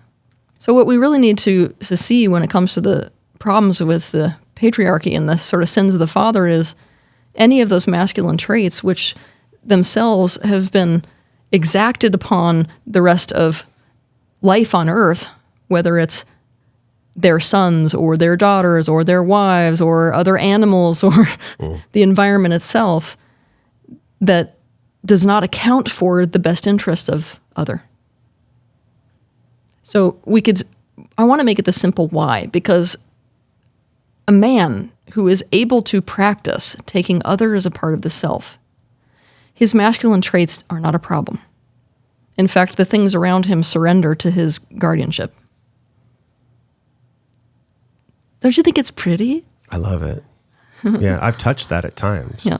But I would love to learn how to embody that state of being wholeheartedly. I think all men would. And I think all women would want their men to, or however y'all want to relate, like whoever holds the masculine pole, right? So I wonder. The only women who would say no to that are women who have been so damaged by masculinity, they don't even want to put themselves in a position to have to trust to that degree. And do you believe that wound feeds the shadow of feminism? Yes. In general? Oh, man. I spend most of my time right now against that shadow, honestly, because I'm in a time period where we're experiencing many of the benefits of the feminist movement. And yet we're running smack dab into many of the shadows of the feminist movement. And so a lot of my job in my position is to speak to those things. And we are in a crisis. It is tragic to see what women have done with themselves and are continuing to do with themselves because of the reactivity, to the wounds that they've experienced with the masculine. How do you see that playing out? Men are getting killed. And they're not even physically killed, you know what I mean? I'm almost like using a metaphor, but there's no other way to put it. We are literally eradicating men. And what's really interesting, if you want to know, is that I'm also watching this correspond with what science is going to turn over pretty soon, which is that male children are going to become more rare and more rare and more rare. Because the wounds that feminine has experienced with the masculine have gotten to the point where there's a desire for them not to exist. Now, when women got to the point right now, we're in a very scary point right now, where most women are realizing that they're doing everything. The question is, where do men fit in? And a lot of women are going to nowhere. So I'm like watching us go down this road and I feel more than panicked about it. Obviously more than panicked about it because what our lives truly look like without men. More than panicked about it because I have a son myself. More than panicked about it because I see the amount of pain that men are going to be in because they're getting edged out of having a place within society and within the lives of women in relationships. It seems like in both shadow aspects, there gets to be this kneeling at the altar of humility and be like, here's our wounds together. Yeah. Here's my wound, here's yours, and here's our collective mutual shared wounds. Instead of you did this to me on an unconscious level, therefore I shut my heart, or I don't think you're safe, and there's real rational fears around that. I get that. But really what I feel like is being called forth here, and I'm curious how you feel, is true warriors. Like not people that want to kill each other, but a real warrior that actually, like Sparta, opens his heart or opens her heart. That is the most vulnerable, death-like warrior in the world. Yes, I agree. It's just that female warriors look very different than male warriors. How do they look? They look at face value much more vulnerable but it's just because they're a very different element. A female warrior is fully in wisdom energy, fully in openness, fully in the capacity to understand. She's taking in information as a mode of, establishing personal safety, if we want to put it that way. She's feeding that information directly to the man. Man is more proactive. He's looking for the environment to be safe, but he does it in like a second. She feels maybe the threat of the environment in life every half second. So it's his job. I've heard you speak about this with containment, right? Yeah. So and this is a bit of a juxtaposition, and I've felt this in my life many times, Teal. Okay. If I don't have a space in the place, I'm not inspired to provide containment. If I don't get a space to show up in because of the darker side of, you could call it feminism or just, women, these terms are really interesting because I want to say this is not always like 100% man and woman. We have these energies inside of us, right? That's why there's an upside down triangle in our logo, because I am so fascinated by feminine energy. It has been the bane of my existence, and I also need it. I'm like, how do I do it all? Yep. So what do you make of this containment piece? Because gosh, I really do. I genuinely want to provide containment. I really do, from my purest place in my heart. Not just that, you must in order to be in alignment as a man. I must. But how can men and women work together so that she actually gives him the spaciousness to provide that containment? He needs to demonstrate the capacity to understand her enough to do the correct thing for her. He has to demonstrate, I see, I get it, I'm taking action in your best interests. He essentially has to make trust his holy grail. That's number one. 2, she has got to allow herself to be vulnerable enough to be inside that container. Now, that is scary. It's like an emotional version of, that falling, I don't know, it's like an exercise they did in the 80s a lot where they're like... Trust fall. The trust fall, yeah. Yeah. It's like an emotional version of the trust fall. Shit sucks for women. Oh yeah, it really sucks. You're putting yourself in somebody's hands. It's almost, with respect, it's almost like in sex, the woman is penetrated, the relaxing that she has to go through. It's the same thing with containment in many different ways. Do you see a similarity in that? Yes. Hell yeah. It's a huge parallel. I think us as men, we just don't get it. So we're trying to understand it. But the feminine, and I say this with, like, let's say in a relationship where the man is predominantly polarity-wise masculine and there's polarity for feminine with the female. I know they express in different ways, but gosh, in that dynamic, if there has been trauma and wounding that brought them together, I know that's my case. It's really this understanding that we see what we see, but there's lots of stuff that we don't see as to why I can't provide containment and why she can't create the place for me to actually provide that containment. Yeah, but that's the mastering of the tango. That dance you're describing right now is the mastery of the dance. So how do we dance? We get as conscious as possible about that dance. Yeah, and don't step on toes. What I would say for somebody, obviously I would hope that everybody would be into this, but if you're on the path of consciousness, which there's no way in hell anybody's listening to your stuff that isn't on this train. No, we're here. If you guys are here for it, then you got to sign up with somebody who's also signed up for this. There's no way that you can really master the tango with somebody who's like, yeah, I just kind of like want to dance, but like not really try that hard. Like, no, you got to be with somebody who's like, yeah, I'm showing up for this. I actually understand that growth is a big part of the game here, and that I'm going to have to communicate. This is going to have to be a back and forth, and we're not going to do it perfectly. And when we don't do it perfectly, I'm not going to automatically make it mean that I'm just going to give up because I'd rather be with something more simple, as if the grass is greener on the other side. Of course, in this digital age of dating apps, it's very easy to just become paralyzed because there's a perception that there's 5,000 people out there. Holy shit, we're in the age of choice. There's so much choice. I even heard some stats that our grandparents would see 100 times less things than we see now. Oh yeah, and we're not designed for this. The input on the limbic system and how the prefrontal cortex works and just our neurology literally can't keep up with how much input we're experiencing. And I wonder how that translates to relational dynamics as well. Oh, it translates to everything. We've done this with everything. This is the problem with humanity. We are able to create above and beyond our capacity to evolve to meet the criteria with which we ourselves, created. So we've done this with the food system. It's probably the best way to look at this first before we transfer over to the relationship sector, right? Okay. We're wandering around as hunter-gatherers, foragers, right? In that type of environment, we would be really drawn towards sweet things, right? We'd be drawn towards fats. We'd be drawn towards sweets. We'd be drawn towards carbs. We'd be drawn towards anything that gives our cells energy. Honey. Which would have been difficult to find. Yeah. Okay, so biologically, we are hardwired to only be able to deal with so much of that. But because that's what we prefer, makes sense to prefer that because we're going to go, around picking through the wilderness and So naturally, when we want to take control over the environment, we want those types of things. We want it to taste like the fat. We want it to taste like the sugars.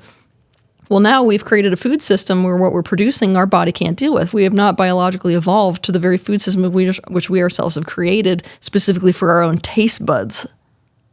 Okay, well, we're doing this with everything, whether it's creating concrete cities we were never meant to live in, or whether it's, let's say, these dating apps.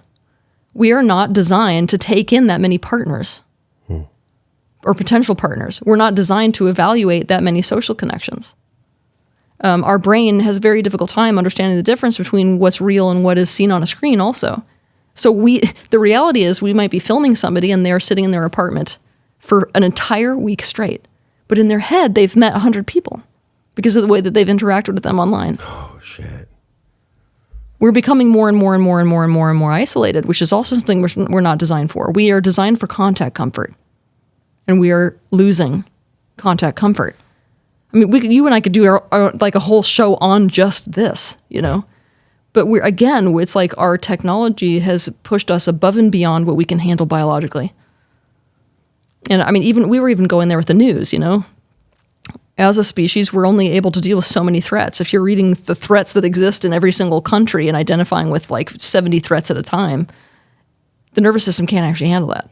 There's a complete shutdown. So we're not creating anything that is conducive to human health. I mean, it doesn't take me, I don't even need to tell you that. I mean, we're not doing well. So how does the watering down of our nutrients and our food system and subsequently the watering down of human relationships impact consciousness?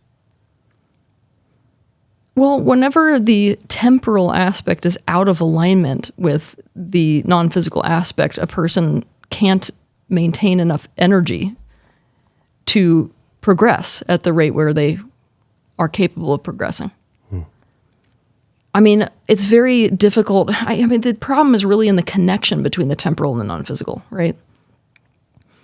I think it's easy to see this with things like fluoride, right? I don't know if you were around back when I was in school, but they used to, I don't know if you remember this, they used Give to... us little cups. Exactly. They would come in with these like bubblegum tasting fluoride. Yeah. It's terrible. Well, okay, it just so happens that particular, compound disconnects the capacity for non-physical information to come through the brain. Now, we can go down the road of, conspiracy theory, or we can just back up and say, who cares whether we're personalizing it in that way? What we're doing is ingesting something which is causing there to be a difficulty in that connection between non-physical and physical. Well, that's an issue. Because so much of what we are meant to do here involves information that's at a non-physical level. whether it's pre-birth intention or the capacity to tap into information that's beyond the senses, or the capacity to completely reset, or I could go down a whole long list. We are doing all kinds of things with our food system, our water system, the way we have relationships, technology that is making us more and more and more and more profoundly disconnected. It's like it's the pain of our time. Our ancestors had their own pain. Like we have air conditioning and we're on a podcast and it's reaching all these people in the world. Like our ancestors would have dreamed of what we have. But their pain was more, if you want to look at Maslow's lower level, just survival, right? That was their deep pain. And I'm not taking away that still exists for many people in the world. It's not like you and I here in Austin are the only people in the world. There's many people in the world. But the pain of our time it's so sinister, and I think it's so deep, and it's so unconscious behind the scenes. It's easy to survive when you have to get food. You know that's your struggle. When we don't know what our struggle is, it's almost impossible to heal it. Yeah. You see this with emotional neglect. And we can almost relate that back to what we're dealing with right now in this conversation we're having. But with emotional neglect, which happens rampantly in wealthy families, on the surface, a wealthy family has provided everything physically that a child could want. So the attitude is, why are you so messed up? Yeah. The answer is that person is in a complete desert emotionally. And the needs that are being met in sub-Saharan Africa are not being met in that home. And they are needs nonetheless, right? So most people who are growing up in these affluent families have no idea why they're so messed up because they don't know what they're missing. In the same way that, if we have grown up only eating rice and all of a sudden all of us are getting unhealthy, we're like, what are we missing? We don't know until we see it. And that is definitely something that applies to a lot of the pains which we ourselves are experiencing. We are normalized to certain traumas. We have no awareness of what we actually need, some things which our ancestors did have that we don't have. Mm-hmm. And that's a big reason why we're suffering. Our disconnection with the earth is a big one of those. What do you think our ancestors had that we don't have? Connection with the earth that they lived on. Is that the foundation of all? I don't think it's the foundation of all, but I think it's probably the major one.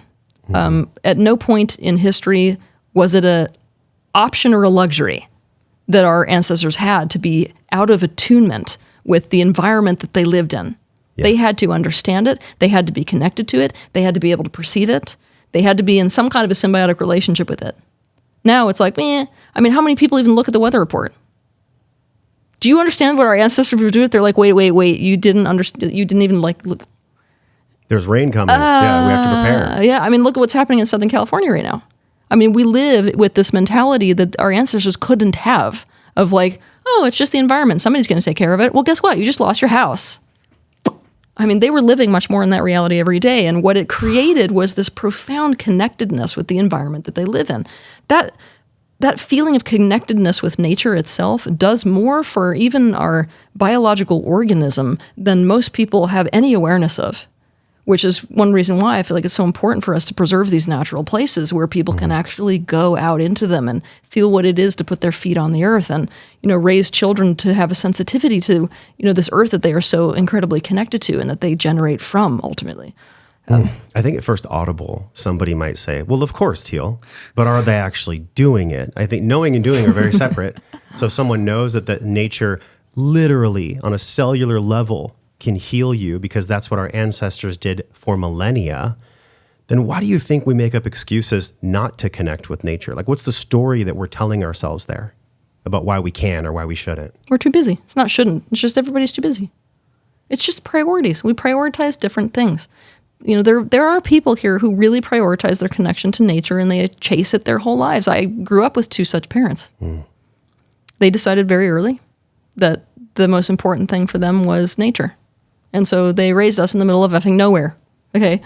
And I resented it. Where's the middle of effing nowhere? In the middle of effing nowhere is like in between the Idaho and the Utah border, like literally in the middle of the wilderness. How far to like the store? Like 30 minutes, 45 minutes? By car, the closest store was about 42 minutes or so. Okay, so you had a lot of solitude out there. That's an understatement of the century. There were weeks that went by where we didn't see a single soul. Wow. And there was no way to communicate. We had no electricity, so there was no phone. All there was a handheld radio, which belonged to the government, right? Because they were forest rangers. So the most exciting thing in the universe was hearing somebody that drove down that driveway. They would just stop in. It was like in the old days. Oh, look, the neighbors come to visit. There was no neighbors. It was like usually another forest ranger they would drive in, or a car that got lost. Oh my gosh, right? So I'm telling you that this importance of connecting with the nature, being somebody who is greatly damaged by the level of isolation that was created in me by virtue of my parents having made that decision. I should be the person who's sitting in front of you being like, no, it's much more important to be in connection with people. I'm literally telling you that we must be in connection with nature. It is not a joke. Yeah. There's radical, it's almost like a missing nutrient of our species right now. It's so badly. It's a missing ingredient. But then there's also the challenge you went through, and I'm just thinking about this in real time with you. You had all these crazy, I mean, they're not crazy, but to us, they might seem crazy. You had all these gifts coming online. You're young, you're out there in the middle of nowhere. How did you even begin to be at peace with those in this lifelong journey of having, you can see people's energies. Have you been seeing my colors, by the way? Have you been seeing anything with me at all? Yeah, but that's always the case when I'm interacting with people. That's amazing. And it never, even now, can you juxtapose now to back then when you first started to see energies and see things to now? I was born this way, so I didn't start at any point. I was born So it's just always been there? Yeah, it's like at a natural point where a child shuts down, their capacity to be seeing all of this kind of stuff. Or it's not even like a shutdown. A child progressively plugs more and more and more into this matrix for the sake of becoming a part of this and using it as an expansion and learning environment. And I never plugged in fully. I was not able to do so. So the natural process of tuning out all of this multidimensional information never occurred. I will tell you that it's a lot easier when you've got those types of things going on to live in nature than it is to be, living within It's almost like humanity. your life is like a microdose. It is. But No, it's just it this is. natural microdose all the time? Well, that's the thing. So like most people only grasp what I'm seeing normally when they are taking huge amounts of DMT, because I'm seeing fractals everywhere. Like there are fractals everywhere there is no solid object. There's no space between objects. It's just energy fields bleeding into one another. And I see that way 24 hours a day. I don't understand how other people see. Do you feel like that's why maybe sometimes people can't understand what you're saying or what you're teaching because they just don't have the same lens? I hope that's not the case, because I need people to I need to be able to find a way to get people to understand what it is that I'm saying. Mm-hmm. I do think that it tends to be the more extreme views of mine that people don't understand because of what I'm able to see that other people are not able to see. I think they're the most needed. I think contrast is so needed because it creates movement. Well, people struggle with that type of thing. They're not making connections that I'm making. And that is something that, when I've been going around the world right now saying that we have no option for our survival but to master relationship, and most people cannot follow the connections that I've just made. Well, it's an easy connection. For you. We have relation. Well, for all of us here with us, and this is why y'all need to share this podcast right now, because if we master or are in mastery from a intentional place of mastering self, then we can master relationship. Then we can raise children. And we can do it in this beautiful conscious way where it's not fucking pie in the sky. It's real. It's practical. It's right here. It's here for us right now. But yet there's this multidimensional aspect, which you mentioned, that we inherit things. We get stuck with luggage we don't want to carry. It's fucked. It sucks sometimes. How would you describe, I was going to ask you, how would you describe this in a simplistic way? It ain't simple. Multidimensional awareness, not simple. But you mentioned that when you were out there in nature. So for people that don't know this concept of multidimensionality, what even is that? It's the place where you see things that others don't. But how do we understand what it is if we have never even heard of it? I feel like a scientist could probably explain this better than I can. But we live in a universe where there are multiple dimensional realities. There are different laws that applies to each level of reality. And so just to make really simple sense, for us here in one dimension, we perceive time. Right? In another dimension, time does not exist whatsoever, and so therefore neither does space and neither does travel. It's almost like in those dimensional fields, what we perceive as going from point A to point B would be as simple as tuning like a car radio dial frequency into another frequency, and because we have switched that frequency, we are there. There's no journeying, right? So in these different dimensional aspects of this one universe, there are different rules and truths that apply. When we are tapping into the multidimensional universe, we have to all of a sudden expand ourselves to be able to hold vast amounts of dichotomy, vast amounts of contradictory truths that are simultaneously true. Something like here in the physical, there is death. In other dimensional realities, there's no death at all. Death does not occur. It is literally just a recycling of energy. So you didn't lose anything. Does that help somebody when they've just lost a child? No. No. Don't even say it. It's a truth at another dimensional level. So really the truth that you're perceiving depends upon which level of dimensional reality you are tuned into at a given moment. See, this is where I actually take offense where there's a lot of spiritual teachers out there that just teach only that there's one bane of existence and this is it. And it's one place and there's only one source, which may be true actually, and it feels like it is more and more and more every day.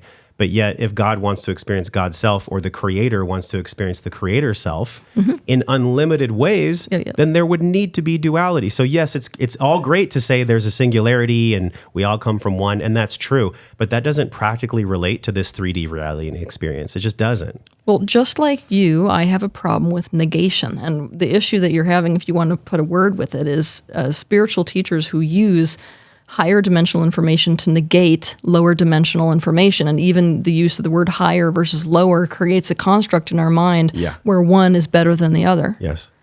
It's all one, brother.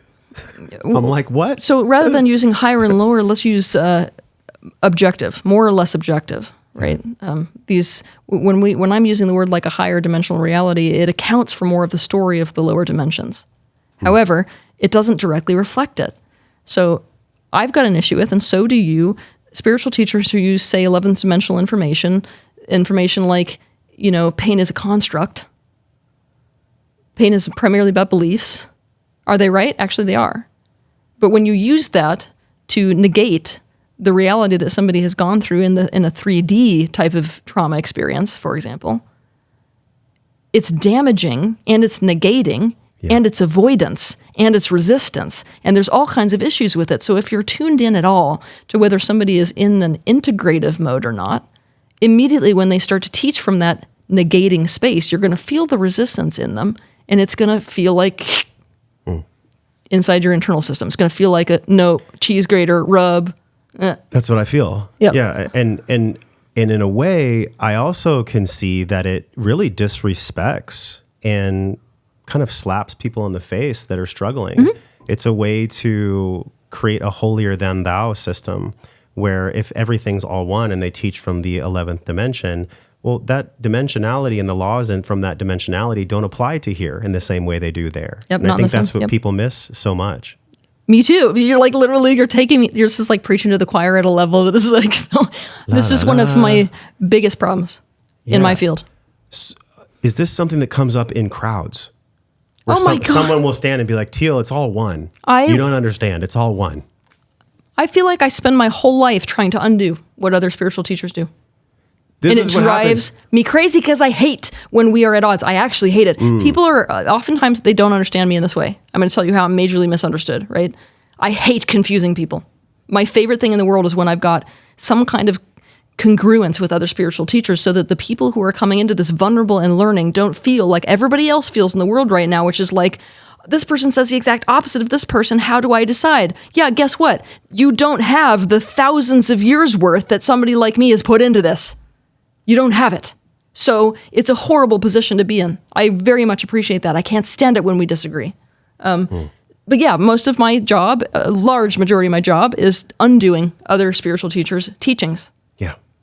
Wow. Okay. One thing that has come up time and time again in this podcast has been something that I learned from a mentor. And I know that this will probably ruffle some feathers, but I want to get your take on it. Okay.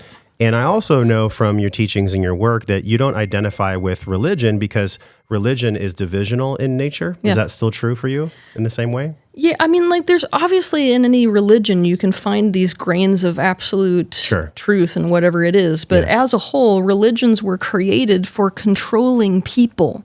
They were used by individuals in charge to try to feed a narrative that achieved an aim that they were looking for. Is it for the people? No. It's a giant mess of things that help people and things that deeply harm them.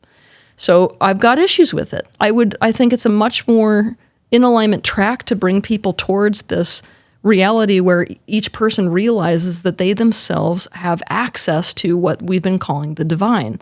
Not only that, they themselves are a manifestation of that very energy, which they've been trying to go to a priest to access and things like that. And we are much more powerful as a species when we become essentially the vessel for the thing which we've been going to religions for.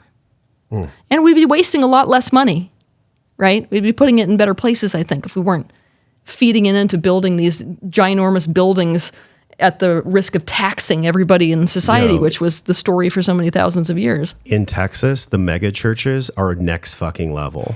I mean, they're like football stadiums with like chalices flying on the ceiling. It's wild out here in Texas. The reason I brought that up is because I wanted to get your take on this phrase. And it's something that I hold dear because, like you said, in every religion, there's nuggets of wisdom. There's always good there. And it's Isaiah 45:7. And it's from King James Version. I form the light and create darkness. I make peace and create evil. I, the Lord, do all these things. Love it. Absolutely love it. What do you make of that? Because I think it really overshadows a lot of the spiritual teachings from the 11th dimension. It's perfection because it recognizes the truth that what we've been calling source, what we've been calling God or collective consciousness, it's the same thing we're using different words to describe. The amalgamation of all energy and consciousness that exists contains within it all potentials, and it has reached the point where it recognizes that within itself. So it really highlights the concept of free will. If we have all of these potentials within ourselves and we also have free will, then we get to choose what it is we create, whether it's a heaven or a hell.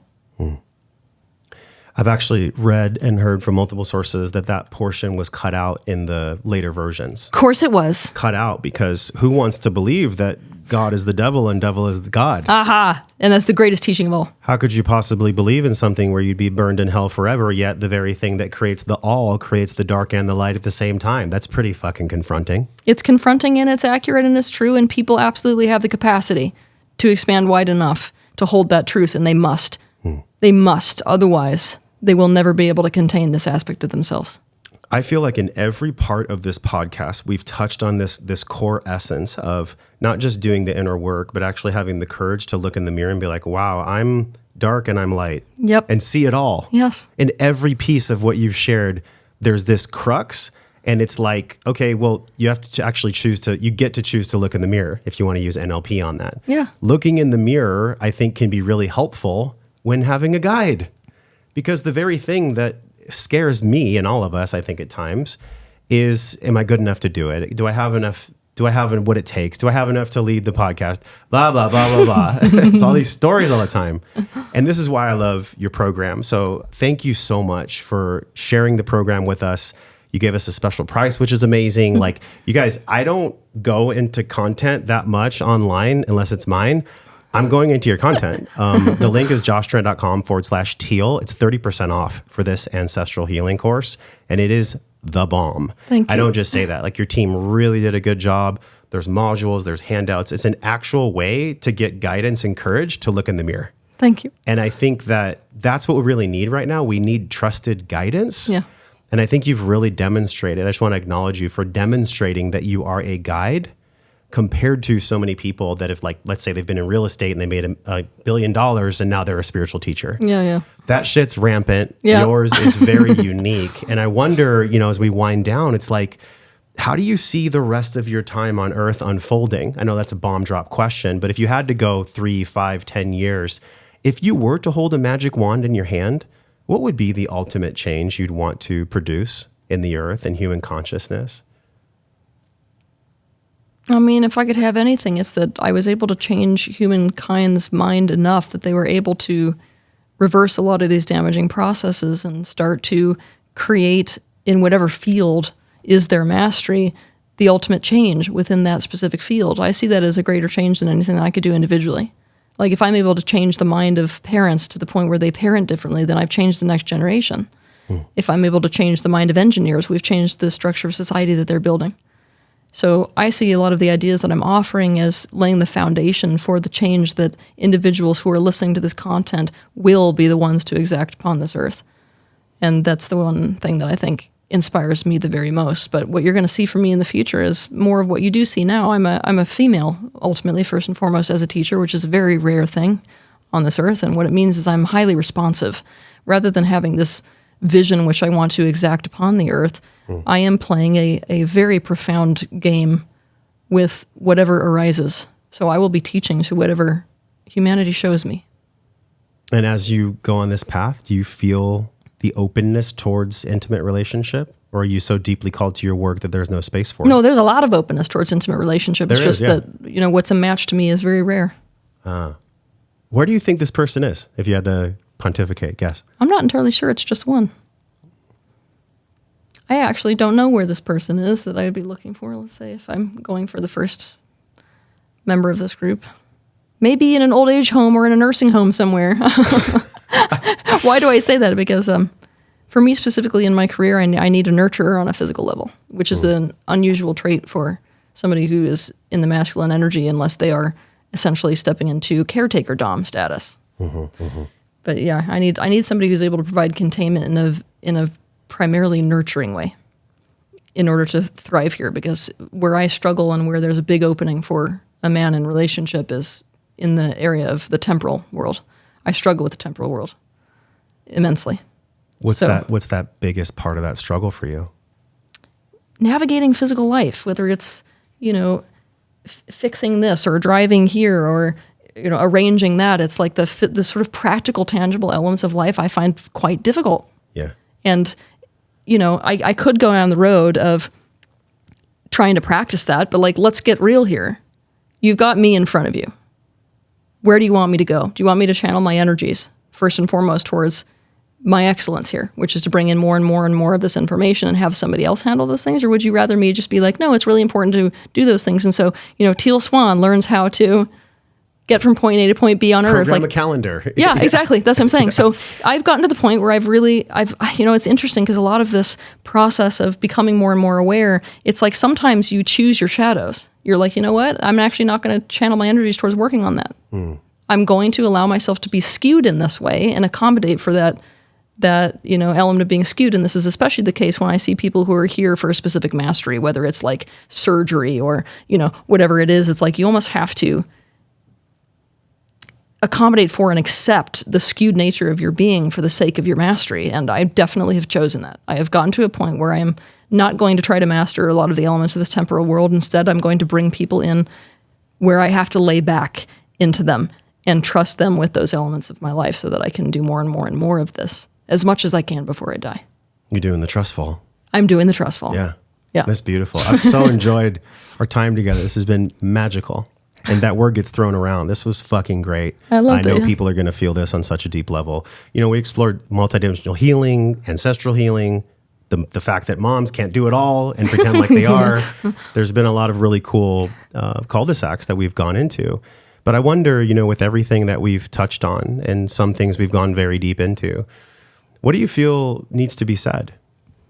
What else needs to be said? I feel like what needs to be said is that right now it's very tempting, especially for people who are part of the younger generations. It's very tempting to look at this world and feel like it's so beyond your personal power to do anything about this world.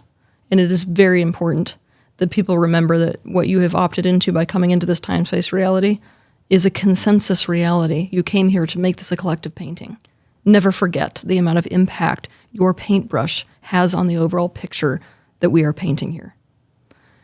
I would want people to understand that if they want to change, they have to actually put effort towards creating that change. Otherwise, this picture that we call life on Earth will not change. Thank you. Yeah, as we say goodbye, I just want to, from my heart, say how great this has been for me and how fun it is. And this is my favorite question in the world that I'm about to ask you. Okay. And no pressure. Pressure. And I ask every guest this because, on the mic flag, it's wellness and wisdom. And this is something that I personally, publicly have been doing my best to embody. The bloody parts, the fun parts, the crunchy stuff. For you, especially at this stage of your life and being a mother and teaching people and the load that is for you and practicing the trust fall and everything we've discussed. I believe that in order to be well or have true well-being, we actually have to be in the mastery process of embodying wisdom. Because unless I embody wisdom and do my best to do that, then I'm probably going to miss out on a lot of intelligence that would allow me to live well. And I wonder for you, how would you define wellness? What does wellness mean to Teal Swan? Wellness for me means alignment between the physical, the emotional, the mental, and the spiritual. It's like when they're all on the same page, of course, I'd say this as a teacher of integration, when they're all on the same page, heading in the same direction together, they're pulling forth a stream of energy that is so strong that all of them are being fed with that energy and are therefore put in its proper state. And when something is in alignment to that degree and put in its proper state to that degree, there's an actualization of potential. Is that an okay enough definition? I think that's what we all want, right? The actualizing, the reality that we're living, that we know is possible. It's like, we've heard this, like, can we all create the beautiful world we know is possible? It's like, well, starts with you. Yeah. Doesn't start out there. So Teal, thank you for being here. It's been so enjoyable. Really appreciate you. Thank you for having me. Yeah. Okay, you guys, make sure you share this. If you don't share this, then that's your own choice. I'm not here to tell you what to do, but this is worth sharing because you've felt something from this. I know you have, because I have felt so much here. And if you have gratitude for this, if you've learned something from this, please share it with a friend, share it with a family member who you love, who you care about. And until we wish you love and wellness again on another episode, maybe in a different dimension, probably it'll be here. Teal and I are wishing you love and wellness. We'll talk to you soon. Hey, don't go anywhere. Now that you're here, let me say thank you for being a part of this podcast. Click any of the buttons on this screen, here or anywhere, because these are specifically matched episodes that you'll really love based on what you just saw. Just tap one of these buttons on the screen, and while you're at it, subscribe to the podcast.